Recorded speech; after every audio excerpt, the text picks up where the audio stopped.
Samantala, matagumpay na naaresto ng kapulisan sa bayan ng Rodriguez, Rizal ang isang most wanted person na sangkot sa kasong frustrated murder.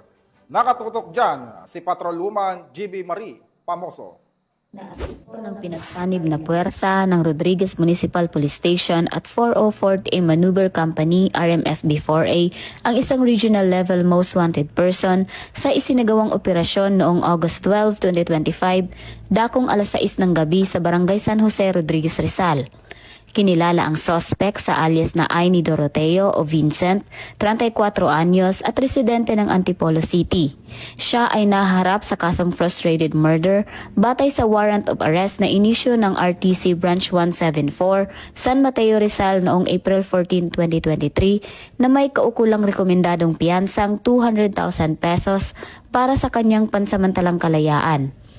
Matapos ipabatid sa kanya ang dahilan ng pag-aresto at ang kanyang mga karapatan, dinala siya sa Rodriguez MPS Custodial Facility para sa kaukulang proseso.